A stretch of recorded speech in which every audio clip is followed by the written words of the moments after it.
শাহজালাল বিজ্ঞান ও প্রযুক্তি বিশ্ববিদ্যালয়ের র্যাগিং ইস্যুতে ২৫ শিক্ষার্থীকে বহিষ্কারের প্রতিবাদে বিক্ষোভ ও অবস্থান কর্মসূচি পালন করছেন শিক্ষার্থীরা।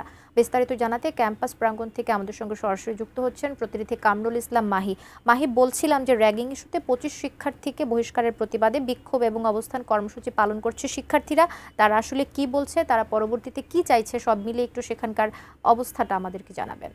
কবিতা, আজকে ১২টার পর থেকেই শাহজালাল বিজ্ঞান ও প্রযুক্তি বিশ্ববিদ্যালয়ের যে সাধারণ শিক্ষার্থীরা তারা বিশ্ববিদ্যালয়ের ক্যাম্পাসের গুল চত্বরে তারা অবস্থান নিয়েছিলেন। মূলত তারা ২৫ শিক্ষার্থী, পরিসংখ্যান এবং অর্থনীতি বিভাগের যে ২৫ জন শিক্ষার্থী তাদেরকে বহিষ্কারের প্রতিবাদেই তারা এই কর্মসূচি তারা পালন করছিলেন। আমরা এই মুহূর্তে যদি একটু আন্দোলনকারী একজন শিক্ষার্থীর সঙ্গে কথা বলি।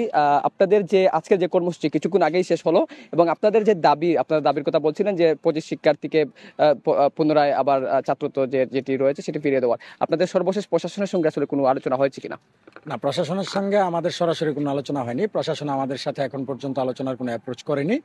আর আমরা আমাদের আন্দোলনের যেই রোডম্যাপ সেটা ঘোষণা করেছি এবং আজকে আমরা ঘোষণা করেছি যে আমাদের একজন শিক্ষার্থীও একদিনের জন্য বহিষ্কার আদেশ থাকা পর্যন্ত অর্থনীতি বিভাগ এবং পরিসংখ্যান বিভাগের সকল ধরনের একাডেমিক কার্যক্রম, যেমন ক্লাস, পরীক্ষা সহ সব ধরনের একাডেমিক কার্যক্রম বর্জন থাকবে এবং আমরা আমাদের ওই ২৫ জন শিক্ষার্থীকে নিয়েই আবার ক্লাস এবং পরীক্ষায় ফিরবো ইনশাল্লাহ। কবিতা, আপনি নিশ্চয় শুনছিলেন যে ২৫ জন শিক্ষার্থীকে যে বহিষ্কার করা হয়েছে, এর মধ্যে একজন শিক্ষার্থী রয়েছেন স্থায়ীভাবে তাকে বহিষ্কার করা হয়েছে। তাদেরকে পুনরায় তাদের ছাত্রত্ব ফিরিয়ে দেওয়ার দাবিতেই মূলত আজকে তারা এই কর্মসূচি পালন করেছিলেন। একটু আগেই সেটি শেষ হয়েছে এবং তারা আগামীকালকেও এরকম একটি কর্মসূচি রয়েছে বলে আমাদেরকে জানিয়েছেন। তো এই ছিল সাবি থেকে আমার কাছে সর্বশেষ। কবিতা।